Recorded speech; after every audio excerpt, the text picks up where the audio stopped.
Hello, नमस्ते और स्वागत है आप सभी का मेरे चैनल द लैब रैट्स में। आज हम एक नए लेक्चर सीरीज की शुरुआत करेंगे, लिम्ब डेवलपमेंट इन टेट्रापॉड्स। और ये डेवलपमेंटल बायोलॉजी का ही एक लेक्चर सीरीज होगा। इससे पहले मैंने ड्रोसोफिला मेलानोगास्टर की डेवलपमेंटल बायोलॉजी की लेक्चर सीरीज भी अपने यूट्यूब चैनल पे अपलोड किया है। नहीं देखा है अभी तक तो अब जाकर आप लोग देख लो। वो बहुत इजी तरीके से मैंने समझाया है और साथ ही साथ पीएचडी एंट्रेंसेस के डेट्स इतने डिले होते जा रहे हैं, तो इसी बहाने आपका एक बहुत इंपॉर्टेंट टॉपिक भी कवर हो जाएगा। अच्छा, लिम्ब डेवलपमेंट इन टेट्रापॉड्स थोड़ा कॉम्प्लिकेटेड है, तो इसे मैंने ज़्यादा से ज़्यादा सिंप्लीफाइड तरीके से प्रेजेंट करने की कोशिश की है। आई होप आपको ये लेक्चर सीरीज बहुत ज़्यादा यूजफुल हो। So let's get started. तो आज का वीडियो का फर्स्ट पार्ट जो है ये इंट्रोडक्टरी वीडियो है। पहले तो देखेंगे हम कि टेट्रापॉड्स में लिम्ब डेवलपमेंट किस तरीके से होता है, उसके बेसिक्स के बारे में जानेंगे। सबसे पहले तो टेट्रापॉड्स क्या होते हैं, ठीक है। तो टेट्रा का मतलब होता है 4 एंड पॉड्स या फिर पोडा, इसका मीन्स होता है लेग, ठीक है। तो ऐसे ऑर्गेनिज्म जिनके पास 4 लिम्ब्स होते हैं, ठीक है, उन्हें हम टेट्रापॉड्स बोलते हैं। और टेट्रापॉड्स में किस तरीके के ऑर्गेनिज्म इंक्लूडेड है, तो टेट्रापॉड्स में है mammals, reptiles, amphibians and birds. ये सारे के सारे टेट्रापॉड्स में इंक्लूड होते हैं और ये पूरे लेक्चर सीरीज में हम देखेंगे किस तरीके से टेट्रापॉड्स में लिम्ब डेवलपमेंट होता है। तो ये स्टेटमेंट चार्ल्स डार्विन ने 1859 में दिया था, जिसमें उन्होंने बोला था कि इससे ज़्यादा क्यूरियोसिटी की बात क्या हो सकती है ये जानना कि सिमिलर बोन पैटर्न होते हुए भी, सेम रिलेटिव पोजीशन पे ग्रो करते हुए भी टेट्रापॉड्स में जो ऑर्गेनिजम्स हैं उनके लिम्स जो हैं वो अलग अलग फंक्शन को परफॉर्म करते हैं। फॉर एग्जांपल, मैन में हैंड को ग्रास्पिंग या होल्डिंग के लिए यूज़ किया जाता है, वैसे ही मोल्स जो होते हैं वो अपने लिम्स को डिगिंग यानी खुदाई के लिए यूज़ करते हैं। पोर्पोइस जो होते हैं, जो कि एक्वेटिक मैमल हैं, वो अपने लिम्स को एज अ पैडल यूज़ करते हैं और स्विम करते हैं वाटर में। वहीं पे बैट्स जो होते हैं इनके 4 लिम्ब विंग्स में मॉडिफाइड होते हैं, तो वो उसे फ्लाई करने के लिए यूज़ करते हैं। तो ये सारी चीज़ें बहुत ज़्यादा क्यूरियोसिटी पैदा करती हैं, इन्हें जानना और इन्हें समझना बहुत ज़्यादा क्यूरियस हो जाता है। साथ ही साथ अब हम इतने सारे ऑर्गेनिजम्स के बारे में जानते हैं जिनके लिम्स अगर हम चॉप ऑफ कर देते हैं तो वापस से एक नया और नॉर्मल लिम्ब वापस से एक रीजनरेट हो जाता है, ठीक है, रीजनरेट हो जाता है। तो ह्यूमन बींग सिर्फ क्यूरियस नहीं होते हैं, ह्यूमन बींग्स होते हैं लालची भी, ठीक है। हम बहुत लालची भी होते हैं, क्यूरियस भी होते हैं, और हम जो भी रिसर्च करते हैं इसका मेन एम क्या होता है, आगे जाके मैनकाइंड को उससे फायदा हो, ठीक है। तो अगर हम इन सारी चीज़ों को समझ लेते हैं, इन सारे मॉलिक्यूलर मैकेनिज्म्स को हम अनफोल्ड कर लेते हैं और ऐसे मैकेनिज्म्स डेवलप कर लेते हैं जो कि आगे चल के हमें हेल्प करे ह्यूमन बींग्स के केस में भी लिम्ब इंड्यूस करने में, ठीक है, लिम्ब इंड्यूस करने में हमें हेल्प करे, तो कितना ज़्यादा फायदा होगा ऐसे ह्यूमंस के लिए जो कि लिम्बलेस बॉर्न होते हैं, मतलब जब से पैदा होते हैं उनके पास लिम्स नहीं होता है, या फिर लाइफ टाइम में किसी ना किसी रीज़न से वो अपने लिम्स खो देते हैं। तो ऐसे लोगों के लिए हम लिम्ब इंड्यूस कर सकते हैं अगर हम ये सारे मॉलिक्यूलर मैकेनिज्म समझ लें और इसके प्रोसीजर्स हम डेवलप कर लेते हैं। तो यही रीज़न है कि ये टॉपिक इतना ज़्यादा इंपॉर्टेंट है। तो इसी क्यूरियोसिटी के साथ हम भी इस टॉपिक को समझते हैं और जानते हैं कि टेट्रापॉड्स में लिम्ब डेवलपमेंट कैसे होता है। ओके, तो एक टेट्रापॉड लिम्ब का बेसिक स्ट्रक्चर क्या है उसको जानने से पहले जान लेते हैं कि लिम्ब्स कितने तरीके के होते हैं, ठीक है। लिम्ब्स लिम्ब्स जो होते हैं वो दो तरीके के होते हैं, एक होता है फोर लिम्ब और दूसरा होता है हाइंड लिम्ब। तो फोर लिम्ब बॉडी के एंटीरियर एंड पे जो लिम्ब्स प्रेजेंट होते हैं, यानी कि माउथ ओपनिंग वाले एंड पे जो लिम्ब्स प्रेजेंट होते हैं उन्हें हम फोर लिम्ब बोलते हैं। ह्यूमन के केस में ये क्या है, हैंड, ठीक है। और वो लिम्ब्स जो कि पोस्टीरियर एंड पे प्रेजेंट होते हैं या फिर हम बोले एनल ओपनिंग वाले एंड पे प्रेजेंट होते हैं, उन्हें हम बोलते हैं हाइंड लिम्ब, और ह्यूमन के केस में ये है लेग्स, ठीक है। टेट्रापॉड्स में ओवरऑल 4 लिम्ब होते हैं, 2 फोर लिम्ब होते हैं और 2 हाइंड लिम्ब होते हैं, ठीक है। तो ये 2 फोर लिम्ब होते हैं और 2 हाइंड लिम्ब होते हैं। और इन सारे ही टेट्रापॉड्स में, चाहे लेग की बात करें, हैंड की बात करें, फोर लिम्ब की बात करें, हाइंड लिम्ब की बात करें, विंग की बात करें, किसी भी चीज़ की, टेट्रापॉड के सारे लिम्ब्स जो होते हैं उनके बोन कॉमन पैटर्न शेयर करते हैं और जो डेवलपमेंट होता है सब में वो सिमिलर वे में होता है, यानी कि एक सिमिलर मॉर्फोजेनेटिक रूल को फॉलो करते हैं। अब लिम्स में कितने पार्ट्स होते हैं वो देखते हैं। तो लिम्स में ओवरऑल 3 पार्ट्स होते हैं, पहला स्टाइलोपॉड, फिर ज़्यूगोपॉड एंड ऑटोपॉड। तो ये तो फोर लिम्ब स्ट्रक्चर है। ये ह्यूमन का फोर लिम्ब दिखाया गया यहाँ पे बर्ड का है और ये हॉर्स का है। तो हम देख सकते हैं कि किस तरीके से ये तीनों ऑर्गेनिज्म एक दूसरे से इतना डिफरेंट है, फिर भी इनके लिम्ब का जो बोन पैटर्न है वो सिमिलर है, ठीक है। तो एक एक करके इन पैटर्न्स को देखते हैं। ह्यूमन के केस में यहाँ पे देखते हैं, तो स्टाइलोपॉड में होता है ह्यूमरस, हैंड में ह्यूमरस है, अगर ये लेग का होता तो यहाँ पे इस जगह पे फीमर बोन प्रेजेंट होता, ठीक है। दूसरा है ज़्यूगोपॉड। ज़्यूगोपॉड में 2 बोन्स होते हैं, अल्ना एंड रेडियस। तो यहाँ पे फोर लिम्ब में अल्ना एंड रेडियस है, हाइंड लिम्ब में यहीं पे होते हैं टिबिया एंड फिबुला। और तीसरा होता है ऑटोपॉड। तो यहाँ पे है कार्पल्स एंड डिजिट्स, एक और है मेटाकार्पल जो यहाँ पे मेंशन नहीं है। सेम अगर हम हाइंड लिम्ब की बात करते हैं तो यहाँ पे होते हैं टार्सल्स एंड टोज। ठीक है, तो ये एक बेसिक स्ट्रक्चर है टेट्रापॉड का जो कि सारे के सारे टेट्रापॉड लिम्ब में सिमिलरली फॉलो होता है। लिम्ब का जो डेवलपमेंट होता है वो ओवरऑल 3 अलग अलग डायमेंशंस में होता है, 3 डिफरेंट एक्सिस में होता है। और ये तीनों डायमेंशंस में जो मॉलिक्यूलर सिग्नल्स प्रेजेंट होते हैं इनके डेवलपमेंट के लिए वो वेल कोऑर्डिनेटेड होते हैं। ठीक है, तो ये जो 3 डिफरेंट डायमेंशंस होते हैं वो क्या क्या हैं? पहला है प्रॉक्सिमल डिस्टल एक्सिस। ठीक है, proximal means close and distal means far. ठीक है, तो अगर हम हैंड फोर लिम्ब की बात करते हैं तो shoulder two finger, and leg की बात, हाइंड लिम्ब की बात करते हैं तो हिप टू टो। ठीक है, तो हमारे प्रॉक्सिमल एंड पे ये प्रेजेंट है ह्यूमरस। ठीक है, तो ये क्लोज किसके कंटेक्स्ट में बात कर रहा है? बॉडी के कंटेक्स्ट में बात कर रहा है। तो ये ह्यूमरस जो होता है वो हमारे शोल्डर से जुड़ा हुआ होता है, तो ह्यूमरस हमारे बॉडी के सबसे क्लोज होता है। एंड देन बॉडी से मोस्ट डिस्टल यानी मोस्ट फार पे प्रेजेंट होते हैं हमारे ये फिंगर्स। ठीक है, तो ये होते हैं proximal and distal ends. Early development में सबसे पहले जो होता है वो स्टाइलोपॉड्स फॉर्म होता है, और देन लेटर डेवलपमेंट आते आते तक बाद में ये ज़िगोपॉड बनता है, और सबसे एंड में बनता है ऑटोपॉड। तो इस तरीके से प्रॉक्सिमल डिस्टल एक्सिस का फॉर्मेशन होता है। दूसरा एक्सिस है हमारा एंटीरियर पोस्टीरियर एक्सिस। ठीक है, तो एंटीरियर एंड पे प्रेजेंट है थंब, जैसे कि यहाँ पे हम देख सकते हैं ये थंब जो है वो हमारे एंटीरियर एंड पे प्रेजेंट है हाथ के, और पोस्टीरियर एंड पे प्रेजेंट होता है पिंकी फिंगर या फिर जिसे हम बोलते हैं लिटिल फिंगर। ठीक है, तो ये होता है हमारा एंटीरियर पोस्टीरियर एक्सिस। और थर्ड होता है डॉर्सल वेंट्रल एक्सिस।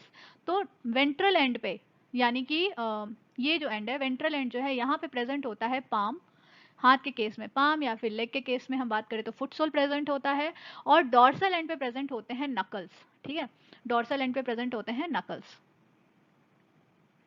तो इस तरीके से ये 3 एक्सिस हैं, 3 डायमेंशंस हैं जिसमें ओवरऑल लिम्ब का फॉर्मेशन होता है। यहाँ पे तो हमने फोर लिम्ब देखा है, फोर लिम्ब के केस में ये एग्जांपल्स यहाँ पे दिए गए हैं। सिमिलरली हाइंड लिम्ब में भी ऐसे ही होता है, 3 डिफरेंट एक्सिस पे ये लिम्ब्स जो होते हैं फॉर्म होते हैं, और इन सारे के जो मॉलिक्यूलर सिग्नल्स होते हैं वो एक दूसरे से अफेक्टेड होते हैं, एक दूसरे से वेल कोऑर्डिनेटेड होते हैं। तो लिम्ब का डेवलपमेंट किस तरीके से इनिशिएट होता है, कौन से वो बेसिक स्ट्रक्चर्स हैं जो इनिशियली फॉर्म होते हैं और ओवरऑल लिम्ब के डेवलपमेंट में हेल्प करते हैं? उसमें 2 बेसिक इनिशियल स्ट्रक्चर्स जो होते हैं वो होते हैं limb field and limb bird. ठीक है, तो ये जो फिगर है ये सैलमेंडर एंड माउस के केस में उस सेलुलर रीजन को रिप्रेजेंट किया जा रहा है जो कि फ्यूचर में फोर लिम्ब का डेवलपमेंट करने में हेल्प करेगा। तो ये जो सेंट्रल सेलुलर रीजन प्रेजेंट है ये क्या करता है? यहाँ पे फ्री लिम्ब डेवलपमेंट में हेल्प करता है, और इसके सराउंडिंग सेल्स जो होते हैं वो peribrachial flank cells and shoulder girdle के डेवलपमेंट में हेल्प करते हैं। इसको देखने के लिए कि किस तरीके से ये सेंट्रल सेलुलर रीजन जो है वो इन्वॉल्व है लिम्ब के डेवलपमेंट में, एक्सपेरिमेंटली इस सेंट्रल सेलुलर रीजन को रिमूव कर दिया गया। ठीक है, इसे हमने रिमूव, हमने नहीं साइंटिस्ट ने, इसे उन लोगों ने रिमूव किया, और वो क्या देखना चाहते थे कि इसके एब्सेंस में लिम्ब का डेवलपमेंट होगा या नहीं होगा। तो किसी से भी ये क्वेश्चन पूछा जाए, कॉमन सी बात है कि जो सेल्स डेवलपमेंट में हेल्प कर रहे हैं, लिम्ब के फॉर्मेशन के लिए रिस्पॉन्सिबल है, अगर उसी सेल को रिमूव कर दिया जाए तो इसमें पूछने वाली क्या बात है, लिम्ब का फॉर्मेशन नहीं ही होगा। लेकिन यहाँ पे क्या देखा गया कि इन सेंट्रल सेलुलर रीजन के एब्सेंस में भी लिम्ब का फॉर्मेशन हुआ। ठीक है, तो अब क्या ढूंढना बाकी रह गया था कि इसके एब्सेंस में कौन से फैक्टर्स हैं जो लिम्ब के डेवलपमेंट में हेल्प करते हैं। ठीक है, तो क्या देखा गया एक्सपेरिमेंटली कि जब सेंट्रल सेलुलर रीजन को हटा दिया जाता है तो नॉर्मली जो ये आउटर सेलुलर रीजन्स थे जो कि लिम्ब के डेवलपमेंट में इन्वॉल्व नहीं होते थे, वो सेंट्रल सेलुलर रीजन के एब्सेंस में और एक कंप्लीट लिम्ब को फॉर्म करने में हेल्प करते हैं। ठीक है, इसे फर्दर प्रूव करने के लिए एक और एक्सपेरिमेंट किया गया जहां पे ये पूरे के पूरे सेलुलर रीजन को ही रिमूव कर दिया गया। ठीक है, इस पूरे के पूरे सेलुलर रीजन को ही रिमूव कर दिया गया, और क्या देखा गया, इस ओवरऑल सेलुलर रीजन के रिमूव होने के कारण कोई लिम्ब का फॉर्मेशन नहीं हुआ। तो लिम्ब फील्ड का जो डेफिनेशन है वो क्या है कि वो लार्जर एरिया जिसके सारे सेल्स में इतनी पोटेंशियल है कि वो लिम्ब के डेवलपमेंट को इनिशिएट कर सके, उसे हम लिम्ब फील्ड बोलते हैं। Also limb field represent a harmonious equipotential system, means इसके जो ओवरऑल सेल्स होते हैं सारे सेल्स में इतनी पोटेंशियल होती है कि वो लिम्ब के डेवलपमेंट में हेल्प कर सके। अब लिम्ब फील्ड तो हो गया, लिम्ब बर्ड क्या था? ठीक है, तो लिम्ब बर्ड को समझने के लिए पहले तो 2 प्रिकर्सर मॉलिक्यूल्स का समझना जरूरी है। तो लिम्ब बर्ड के डेवलपमेंट में इन्वॉल्व हैं लेटरल प्लेट मेसेनकाइमल सेल्स। ठीक है, जो कि लेटरल प्लेट मेसोडर्म से आते हैं। लेटरल प्लेट मेसोडर्म, ठीक है। लेटरल प्लेट मेसोडर्म से ये आए लेटरल प्लेट मेसेनकाइमल सेल्स, जो कि क्या थे, स्केलेटल प्रिकर्सर सेल्स। ये क्या करते हैं, लिम्ब बोन को बनाने में हेल्प करते हैं। और दूसरे थे सोमाइट सेल्स, जो कि मसल प्रिकर्सर सेल्स थे, ठीक है। सोमाइट सेल्स जो कि लिम्ब के मसल्स के डेवलपमेंट में हेल्प करते हैं। तो ये दो प्रिकर्सर सेल्स थे जो कि माइग्रेट होते हैं एक डेवलपमेंटल स्टेज पे, कहाँ पे, लिम्ब फील्ड वाले एरिया पे, मींस वो एरिया पे जो कि फ्यूचर में जाके लिम्ब डेवलपमेंट वहीं से स्टार्ट होता, ठीक है। तो ये वहाँ पे ये सारे के सारे मेसेनकाइमल सेल्स जो हैं वो जाके लिम्ब फील्ड वाले एरिया में एक्टोडर्मल लेयर के नीचे एक्यूमुलेट हो जाते हैं और वहाँ पे वो प्रोलिफरेट करना स्टार्ट करते हैं और हाईली प्रोलिफरेट करके लिम्ब बर्ड के डेवलपमेंट में हेल्प करते हैं। तो ओवरऑल हम कैसे इसे देख सकते हैं, सबसे पहली बात तो मेसेनकाइमल सेल्स क्या होते हैं, मेसेनकाइमल सेल्स जो होते हैं वो मेसोडर्म से डिराइव होते हैं, ठीक है। मेसेनकाइमल सेल्स जो होते हैं वो मेसोडर्म से डिराइव होते हैं और यहाँ पे ये क्या कर रहे हैं, ये सारे के सारे मेसेनकाइमल सेल्स जो हैं वो लिम्ब फील्ड के एक्टोडर्मल लेयर के नीचे जाके एक्यूमुलेट हो जाते हैं। तो बेसिकली हमारे बॉडी में कितने जर्म लेयर्स हैं, 3 जर्म लेयर हैं। इन तीनों जर्म लेयर का नाम क्या है, सबसे आउटर है एक्टोडर्म, मिडिल है मेसोडर्म और सबसे इनर वाला है एंडोडर्म, ठीक है। तो यहाँ पे हमारा पॉइंट ऑफ इंटरेस्ट है एक्टोडर्म एंड मेसोडर्म। तो बेसिकली क्या हो गए, ये सारे के सारे मेसेनकाइमल सेल्स जो होते हैं वो ये सारे के सारे मेसेनकाइमल सेल्स जो होते हैं इस एक्टोडर्मल लेयर के नीचे आके एक्यूमुलेट हो जाते हैं और ये हाईली प्रोलिफरेटिव है, मीन्स इनके सेल्स जो हैं वो बहुत जल्दी जल्दी यहाँ पे डिवाइड होने लगते हैं। और क्योंकि जो एरिया जो स्पेस है वो तो लिमिटेड है, तो बहुत सारे सेल्स जब यहाँ पे इकट्ठे हो जाते हैं तो ये क्या करते हैं, मेसोडर्म को आउटवर्ड पुश करते हैं और जिसके कारण एक बल्ज टाइप का क्रिएट हो जाता है मेसोडर्म में। और क्योंकि एक्टोडर्म इसी के बाहर यहाँ पे आउटर लेयर है, एक्टोडर्म भी बल्ज हो जाता है, ठीक है, इस हाईली प्रोलिफरेटिव सेलुलर रीजन के कारण। इसी बल्ज को हम क्या बोलते हैं, लिम्ब बर्ड, लिम्ब बर्ड। और टेट्रापॉड एम्ब्रियो में कितने लिम्बर्ड होते हैं, 4 लिम्बर्ड होते हैं। 2 लिम्बर्ड जो होते हैं वो फोर लिम्ब के डेवलपमेंट में हेल्प करते हैं और 2 लिम्बर्ड जो होते हैं वो हाइंड लिम्ब के डेवलपमेंट में हेल्प करते हैं। तो ओवरऑल 4 लिम्बर्ड होते हैं टेट्रापॉड एम्ब्रियो में, जो कि इस तरीके से फोर लिम्ब और हाइंड लिम्ब के डेवलपमेंट में हेल्प करते हैं। ऑल्सो ये जो लिम्बर्ड है इसके सेल्स जो होते हैं वो सारे सेल्स इतने ज़्यादा पोटेंशियल होते हैं कि वो लिम्ब के डेवलपमेंट में हेल्प कर सकते हैं। सारे के सारे जितने भी पीसेस कर दो इस लिम्ब बर्ड के, वो सारे के सारे पीसेस जो हैं वो एक लिम्ब का फॉर्मेशन कर सकते हैं। इसका एक बहुत अच्छा एग्जाम्पल है जो कि 1990 के अराउंड ये यूनाइटेड स्टेट में रिपोर्टेड हुआ, जिसमें देखा गया कैसे बहुत से पॉन्ड्स थे जिसमें multi legged frog and salamander देखे गए। तो इन्वेस्टिगेशन के दौरान क्या देखा गया कि फ्रॉग एंड सैलमेंडर जो थे वो लार्वल स्टेज में इनके एब्डोमेन में ट्रिमेटोड वॉर्म्स जो थे, जो कि एक तरीके के पैरासाइट हैं, ये इन्फेक्ट करते थे, जिसके कारण ये ट्रिमेटोड वॉर्म्स जब बॉडी ट्रंक में एग ले करते थे, वो एग जो है वो कुछ इस तरीके से एक्यूमुलेट होता था कि वो एक तरीके से लिम्ब बर्ड को डिफरेंट पार्ट्स में डिवाइड कर देता था, जो हर एक पार्ट एक दूसरे के कांटेक्ट में नहीं होते थे। So kind of A limb bird को डिफरेंट चंक्स में डिवाइड कर देता था और एंड में क्या होता था, ये हर एक चंक जो था वो एक लिम्ब के डेवलपमेंट को इनिशिएट कर देता था, जिसके कारण ये multi legged salamander and frog का फॉर्मेशन होने लगा, डेवलपमेंट होने लगा। तो ये शो करता है कि किस तरीके से लिम्ब बर्ड का हर एक पोर्शन जो है वो एक लिम्ब के फॉर्मेशन में हेल्प कर सकता है। अब ये लिम्ब बर्ड जो है वो डेवलपमेंट के किस स्टेज पे बनने स्टार्ट होते हैं, तो इसके लिए हमें थोड़ा सा पीछे जाना होगा, टाइम मशीन मंगा लेते हैं। तो अब अगर हम थोड़ा सा पीछे जाएं, कितना पीछे, तब जब हम 4 वीक के एम्ब्रियो हुआ करते थे, ठीक है। लगभग 4 वीक के एम्ब्रियो में लिम्ब बर्ड का फॉर्मेशन स्टार्ट हो जाता है, ठीक है, लिम्ब बर्ड का फॉर्मेशन स्टार्ट हो जाता है और सबसे पहले क्या बनता है, फोर लिम्ब। सबसे पहले फोर लिम्ब के लिए लिम्ब बर्ड बनते हैं और उसके ऑलमोस्ट 2 डेज के बाद, ठीक है, 2 डेज लेटर हाइंड लिम्ब के लिए स्ट्रक्चर्स बनने स्टार्ट होते हैं, ठीक है। तो हम कोई एम्ब्रियोलॉजी की क्लास तो कर नहीं रहे, हमें स्पेसिफिक ये सारी चीज़ें जानने की ज़रूरत नहीं है, बस ये एक इंटरेस्टिंग चीज़ है जो कि जान लेना चाहिए, इतने इंपॉर्टेंट टॉपिक को हम पढ़ रहे हैं तो ऑलमोस्ट 4 वीक एम्ब्रियो में लिम्ब बर्ड बनने स्टार्ट होते हैं। पहले फोर लिम्ब बनते हैं, 2 दिन के बाद हाइंड लिम्ब बनते हैं, ठीक है। और ये इस तरीके से ओवरऑल लिम्ब के डेवलपमेंट में हेल्प करते हैं। अब बॉडी में ओवरऑल एक मैकेनिज्म तो होगा ना, जिससे ये चीज़ पता चलता होगा कि कहाँ पे हाथ बनना है, कहाँ पे पैर बनना है, कितने बनने हैं, ठीक है, ये सारी चीज़ें मैकेनिज्म कंट्रोल होता होगा। तो बॉडी में ऐसे ही कहीं पे भी लिम्ब बन जाता तो कितने ही अनयूजुअल हम लोग दिखते होते हैं। तो लिम्ब ऐसे ही कहीं पे भी फॉर्म नहीं हो जाता है, इनके डिस्क्रीट लोकेशंस होते हैं और हर एक वर्टिब्रेट एम्ब्रियो में 4 लिम्बर्ड्स होते हैं, ठीक है। अब इन सारी चीज़ों को प्रूव करने के लिए बहुत से एक्सपेरिमेंट्स हुए, जिनमें से कुछ एक्सपेरिमेंट्स को शॉर्टलिस्ट करके बहुत अच्छे से बताया गया है गिलबर्ट के बुक में, और इन एक्सपेरिमेंट्स को एज अ मतलब lose it, move it and find it में इन तीनों को हम डिफाइन कर सकते हैं। तो कौन कौन से मेसोडर्मल सेल्स थे जो कि इन्वॉल्व थे लिम्ब के फॉर्मेशन के लिए, ये कैसे पता लगाया होगा किसी ने? तो उसके कुछ बेसिक एक्सपेरिमेंट्स होते होंगे ऑलमोस्ट किस तरीके के, removing certain group of cells and observing that a limb does not develop in their absence. ठीक है, यानी कि लूज इट मतलब किसी पर्टिकुलर ग्रुप ऑफ सेल के एब्सेंस में लिम्ब का डेवलपमेंट होता है या नहीं होता है, ये देखना। तो सपोज कि ये ओवरऑल एक सेलुलर रीजन है, जिसमें से हमने इस पर्टिकुलर सेलुलर रीजन को यहां से रिमूव कर दिया। ठीक है, इसे हमने रिमूव कर दिया। तो अब देखना है कि ये जो बचा हुआ सेलुलर रीजन है ना, ये जो बचा हुआ सेलुलर रीजन है, ये लिम्ब के डेवलपमेंट को इनिशिएट करता है या नहीं करता है। अगर ये इनिशिएट करता, यानी कि इस सेलुलर रीजन का कोई उतना इंपॉर्टेंस नहीं है, और अगर ये इनिशिएट ना करे, इसका मतलब क्या है, ये जो सेलुलर रीजन है, ये जो मेसोडर्मल रीजन था, ये बहुत इंपॉर्टेंट था लिम्ब के डेवलपमेंट के लिए, और फिर यहाँ से ये प्रूव होता कि ये मेसोडर्मल रीजन जो है वो लिम्ब इनिशिएशन के लिए इंपॉर्टेंट है। दूसरा एक्सपेरिमेंट क्या था? दूसरा एक्सपेरिमेंट में था transplanting group of cells to a new location and observing that they form a limb in this new place. ठीक है, आगे के सिग्नलिंग में हम देखेंगे किस तरीके से जब लिम्ब बर्ड जहाँ पे होता है, उसका एक्टोडर्मल रीजन भी कितना ज्यादा इंपॉर्टेंट होता है उस मेसोडर्मल लेयर के डेवलपमेंट के लिए, ग्रोथ के लिए। ठीक है, और पर्टिकुलर मेसोडर्मल सेल्स भी इंपॉर्टेंट होते हैं। किसी भी मेसोडर्मल सेल्स को लाके वहां पे रख दिया जाए तो जरूरी नहीं कि लिम्ब का फॉर्मेशन स्टार्ट हो जाएगा। ठीक है, ये चीजें कैसे प्रूव हुई होंगी? तो सपोज कि हमने किसी एक ग्रुप ऑफ सेल को ट्रांसप्लांट किया एक नए लोकेशन पे। ठीक है, तो उसका वैसा इन्वायरमेंट भी तो होना चाहिए ना। जो ग्रुप ऑफ सेल हम ट्रांसप्लांट कर रहे हैं वो भी लिम्ब डेवलपमेंट के लिए स्पेसिफिक होने चाहिए, जिस लोकेशन पे हम ट्रांसप्लांट कर रहे हैं वो लोकेशन भी स्पेसिफिक होना चाहिए।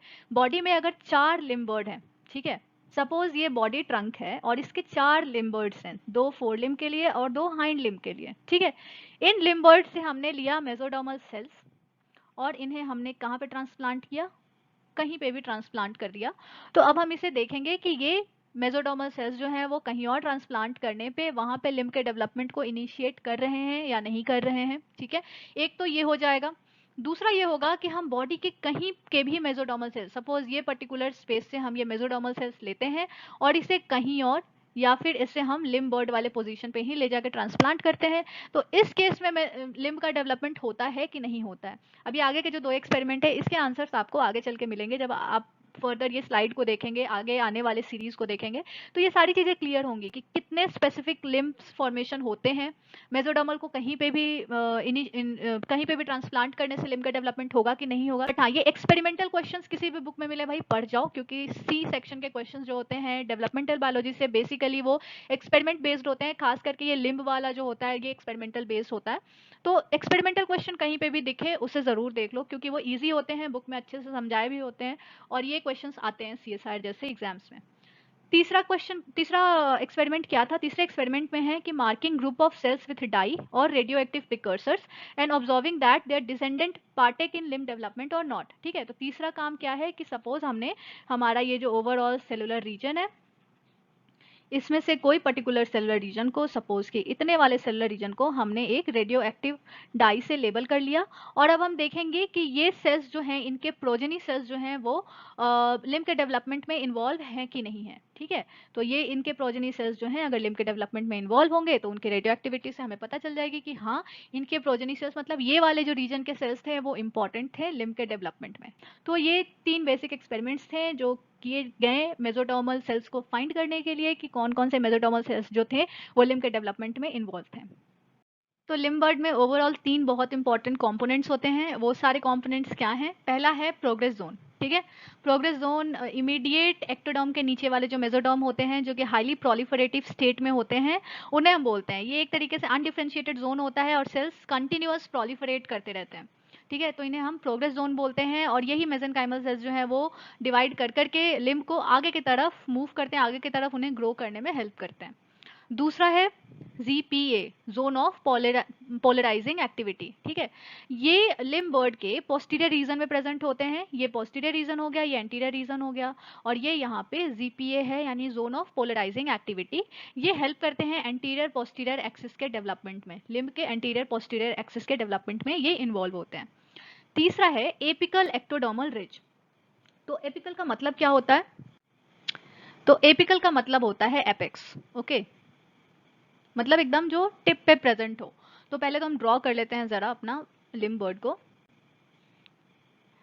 ये है हमारा मेसोडर्म और ये बाहर में है हमारा ectoderm.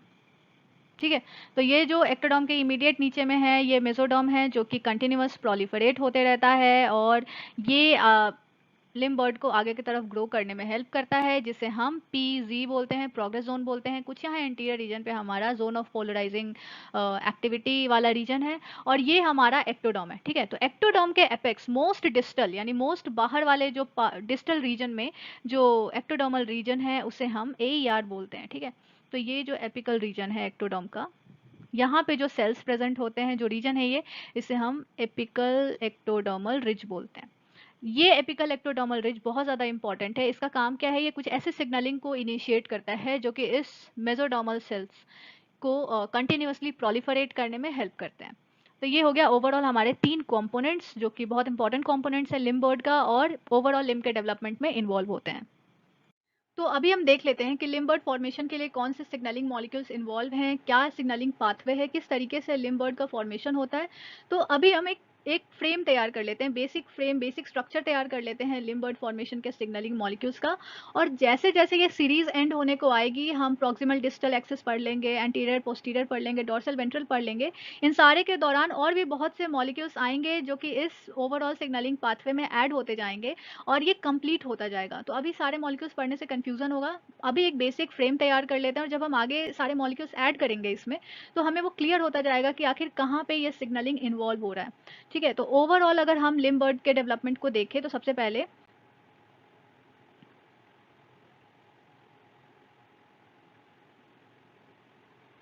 Lateral plate mesenchymal sales जो होते हैं वो एक एंडोक्राइन फैक्टर, पैराक्राइन फैक्टर को रिलीज करते हैं जिसका नाम है FGF10। ये FGF10 मॉलिक्यूल जो है वो हाइंड लिम्ब और फोर लिम्ब दोनों ही जगह पे अलग अलग मॉलिक्यूल के हेल्प से स्टेबलाइज होते हैं।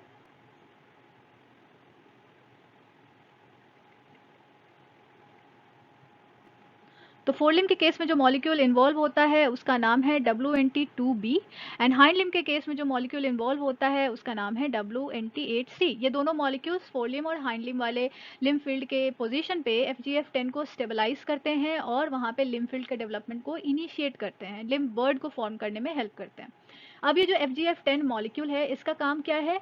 ये इंड्यूस करता है एक्टोडर्म को।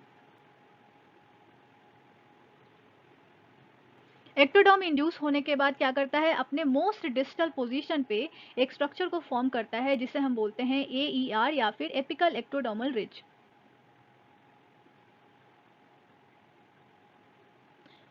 ये एपिकल एक्टोडर्मल रिज जो है एक और मॉलिक्यूल को रिलीज करते हैं, उसका नाम है FGF8। ठीक है, ये FGF मॉलिक्यूल जो होते हैं वापस से क्या करते हैं? लेटरल प्लेट मेसेनकाइमल सेल्स को ही इंड्यूस करते हैं और ये इंड्यूस करके इन सेल्स से क्या रिलीज करवाते हैं, क्या एक्सप्रेस करवाते हैं? FGF10 को। ठीक है, FGF10 अब कंटिन्यूअसली बनना स्टार्ट हो जाता है और ये FGF10 मॉलिक्यूल क्या करता है?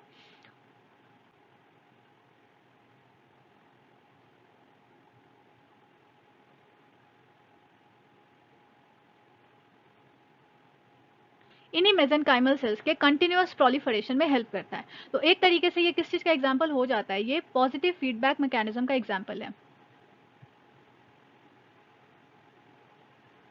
और इसी सिग्नलिंग को हम एक तरीके से ये भी कह सकते हैं limb forming interaction between mesenchyme and ectoderm, mesoderm and ectoderm. ठीक है, तो इसे ये भी बोला जाता है।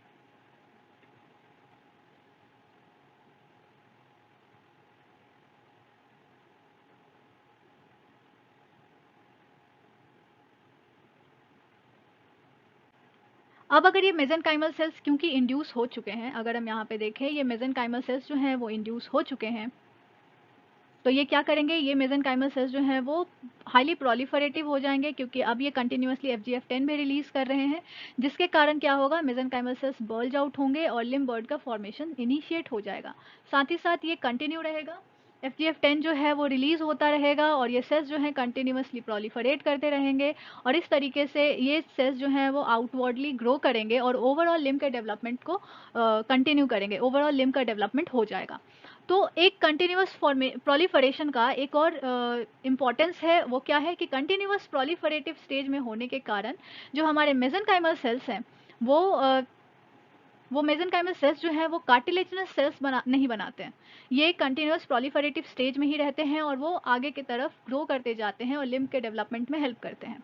तो FGF10 का एक ये फ़ायदा तो है ही, साथ ही साथ ये कंटिन्यूस फीडबैक मैकेनिज्म को इंश्योर भी कर रहा है AER के फॉर्मेशन के कारण। ठीक है, तो अब क्या हुआ, अब हमारा लिम्ब बर्ड जो है वो तो बन गया, लिम्ब बर्ड बन गया। लिम्ब बर्ड में कौन कौन से स्ट्रक्चर होते हैं हमने ऑलरेडी देख लिया है। अब ये लिम्ब बर्ड ओवरऑल तीनों ही एक्सिस के डेवलपमेंट में हेल्प करेगा। वो कौन से एक्सिस है?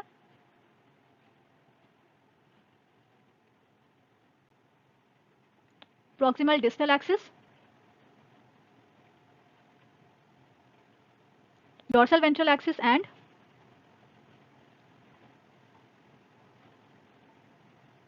Anterior posterior axis. अब एक और सिग्नलिंग है जो कि इन्वॉल्व है। FGF10 जो है जब ये एक्टोडर्म को इंड्यूस करता है, इसमें जो मॉलिक्यूलर मैकेनिज्म इन्वॉल्व होता है वो होता है WNT बीटा कैटेनिन पाथवे। ठीक है, विंट बीटा कैटेनिन पाथवे के हेल्प से FGF10 जो होता है वो एक्टोडर्म को इंड्यूस करता है, AER को फॉर्म करता है, FGF8 को रिलीज करवाता है और मेसेनकाइमल सेल को कंटिन्यूअस प्रोलिफरेटिव स्टेज में रखने के लिए हेल्प करता है।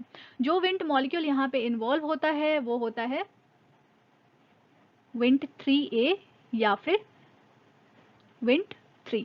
ठीक है, तो जो विंट 3A मॉलिक्यूल होता है ये चिक के केस में होता है और विंट 3 मॉलिक्यूल जो होता है वो ह्यूमन एंड माइस के केस में होता है। ठीक है, तो ये होता है यहाँ पे विंट बीटा कैटेनिन पाथवे का रोल, जो कि हेल्प करता है FGF8 को एक्टोडर्म को इंड्यूस करने के लिए। ठीक है, तो ये ओवरऑल एक फ्रेम तैयार हो गया जिससे हमें पता चल गया कि किस तरीके से लिम्ब बर्ड का डेवलपमेंट होता है, जो कि हेल्प करता है ओवरऑल लिम्ब के फॉर्मेशन के लिए। अब आगे इसमें और भी मॉलिक्यूल्स ऐड होंगी और हम देखेंगे कि ओवरऑल ये मैकेनिज्म किस तरीके से फंक्शन करता है और इसके लिए आपको कंप्लीट सीरीज देखनी होगी। Thank you so much for your patience. अगर वीडियो पसंद आई हो तो इसे लाइक एंड शेयर कीजिएगा, चैनल को सब्सक्राइब कीजिए और रीसेंट अपडेट्स के लिए नोटिफिकेशन बेल आइकन को प्रेस कीजिए। वीडियो से रिलेटेड किसी भी क्वेरी को आप कमेंट सेक्शन में पोस्ट कर सकते हैं। क्वेरीज एंड रीसेंट अपडेट्स के लिए आप हमें हमारे फेसबुक पेज पे भी फॉलो कर सकते हैं और यहाँ पे ये वॉच वीडियो वाले आइकन के हेल्प से आप यूट्यूब चैनल पर विजिट करके वहाँ पे सारे वीडियोज़ को वॉच कर सकते हैं। तो फिर मिलते हैं अगले वीडियो में। Until then keep learning and keep motivating.